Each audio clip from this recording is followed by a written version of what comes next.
네, 안녕하세요. 멘탈이 전부다의 철영입니다. 네, 12월이 본격적으로 시작하는 가운데 시장은 큰 움직임 없이 약간의 강세였습니다. 미국 증시는 다우만 소폭 하락하고 나머지는 상승했습니다. 암호화폐 시장도 비트코인이 강보합인 가운데 알트코인으로 순환매가 이뤄진 하루였죠. 네, 지금 제 목소리를 들으시면 아시겠지만 제가 목감기가 좀 있는데요. 저는 감기약을 먹고 일찍 잠들어서 몰랐는데 간밤에 난리가 났었더라고요. 비상계엄령이 선포되고 몇 시간 만에 국회에서 만장일치로 해제가 되었습니다. 그런데 이 사태가 엉뚱한 피해자를 낳았습니다. 국내 거래소에서 비트코인이 무려 8천만 원대까지 순식간에 빠지는 초유의 사태가 발생했습니다. 알트코인들은 말할 것도 없겠고요. 실시간으로 보신 분들의 말로는 8천만 원대 초반까지 내려갔었다고 하더라고요. 해외 거래소보다 얇은 호가창으로 인해 패닉셀 물량이 집중적으로 나올 때 일시적으로 호가창이 밑으로 뚫려버리는 것입니다. 하지만 비트코인은 글로벌 자산이죠. 따라서 그 시간대에도 전 세계 시세에서는 별 차이가 없었습니다. 단지 한국 거래소에서만 일시적으로 매도가 몰리면서 매수 주문이 받쳐주지 못해 호가창이 밑으로 뚫려버린 거죠. 따라서 한국 거래소 가격과 상관없이 글로벌 거래소 가격 기준으로 봐야 하고, 만약 이 가격 간에 괴리가 심하게 발생했다면 함부로 사고 팔아서는 안 되겠습니다.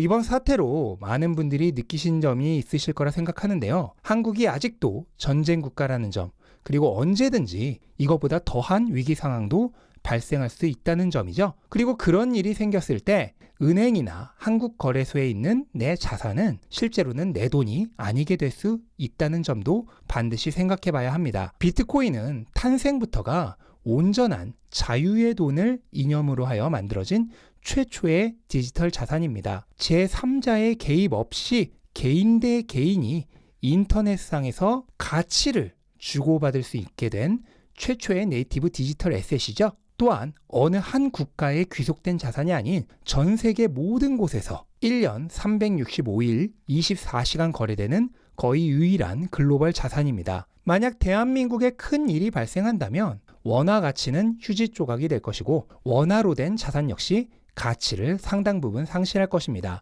애당초 제대로 지켜질 수나 있을지도 불분명하죠. 한국 주식은 대부분의 자산이 빠져나가며 가치가 폭락할 것이고, 위기 지역의 부동산 역시 가치가 없어지겠죠. 하지만 비트코인은 다릅니다. 디지털 세계에서 영원 불멸하게 존재하죠. 전 세계 어디서나 인터넷만 연결되면 접속할 수 있습니다. 동결과 몰수가 불가능합니다. 한국 거래소가 일시적으로 폐쇄되더라도 다른 방법을 통해 얼마든지 현금화할 수 있는 방법이 생겨날 것입니다. 온전하게 내 돈으로서 가지고 있기만 하다면 말이죠. 이번 사태로 많은 분들이 해외 거래소나 개인 지갑에 대한 필요성을 절감하셨을 것으로 생각됩니다. 한국 거래소가 불시에 동결되거나 하는 순간을 염려해야 하기 때문이죠. 개인 지갑은 당연히 그 누구도 건들 수 없습니다. 옷 한 벌만 입고 해외로 나가더라도 전 재산을 가지고 다닐 수 있죠. 정확히 말하면 가지고 다니는 게 아니라 자산을 디지털 세계에 트랜스폼 해둔 채 다니는 것이죠.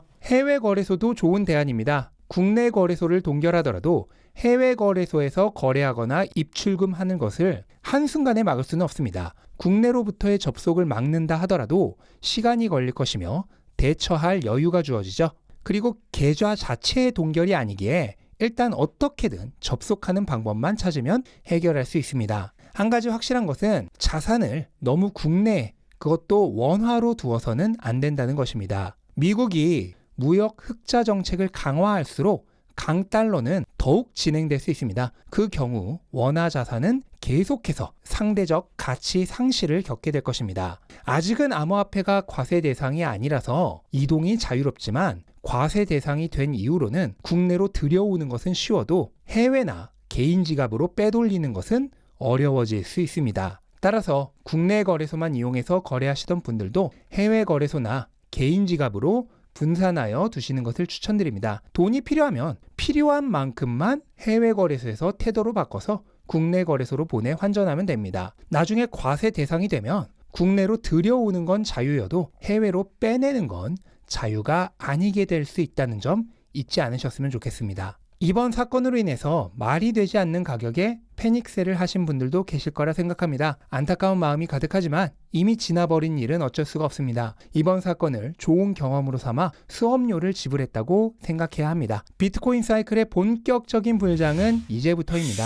이번 사이클 내에서 만회할 시간이 충분합니다. 거기에 비트코인의 디지털 트랜스포메이션으로 인한 사이클은 향후 20에서 30년간 진행됩니다. 이번 사이클에서 충분한 경험을 쌓으신다면 다음 사이클과 다다음 사이클 정도면 이번에 지불한 수업료의 수십 배에서 수백 배를 벌게 되실 겁니다. 투자에 있어 실패란 없습니다. 모든 경험이 더 실력 있는 투자자가 되기 위한 연습입니다. 이번 경험으로 다음에 같은 상황이 발생했을 때 실수하지 않게 되실 겁니다. 그나저나 비트코인은 언제 10만 달러 달성이 가능할까요? 저는 빠르면 이번 주 금요일에도 가능하다고 보고 있습니다. 비트코인이 7월부터 매달 월 초에 어김없이 약세를 경험하고 있습니다. 그리고 이번 12월 월 초에도 약세죠.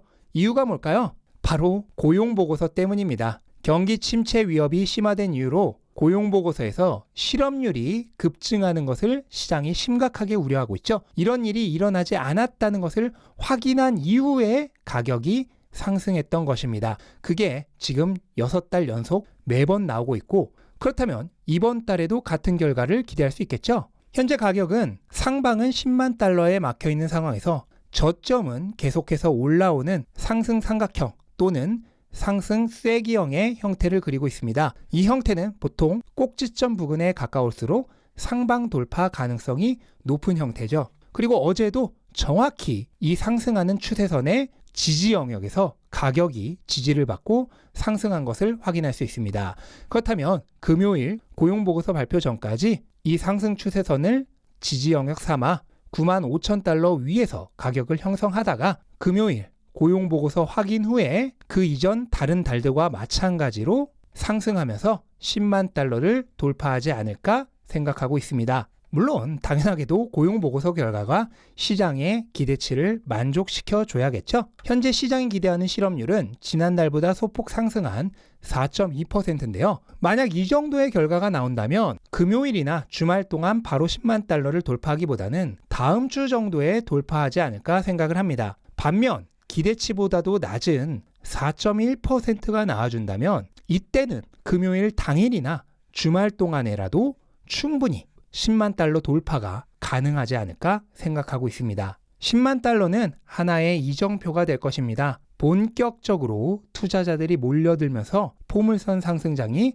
제대로 시작되는 출발점이 됩니다. 이제 그 시점이 멀지 않았습니다. 어렵게 탑승한 버스 함부로 내리지 마시고 안전벨트 꼭 매두고 끝까지 따라오셨으면 좋겠습니다. 혹시라도 중간에 잘못 내리셨다면 포기하지 말고 서둘러 재탑승해야 합니다. 아직 안 타신 분들도 마찬가지입니다. 왜냐하면 사이클이 아직도 많이 남아있기 때문입니다. 언제나 기회는 지금부터입니다. 단기간에 모든 것을 이루려 하지 마십시오. 이번 사이클로 끝이 아닙니다. 앞으로 펼쳐질 수차례의 사이클로부터 거대한 보상을 얻게 될 것을 생각한다면 우리가 지금 서 있는 지점은 여전히 이 긴 여정의 입구에 불과할 테니까요. 네, 이것으로 오늘 영상 마치겠습니다. 영상 도움되셨다면 구독과 좋아요 부탁드리고 즐거운 하루 되시기 바랍니다. 감사합니다.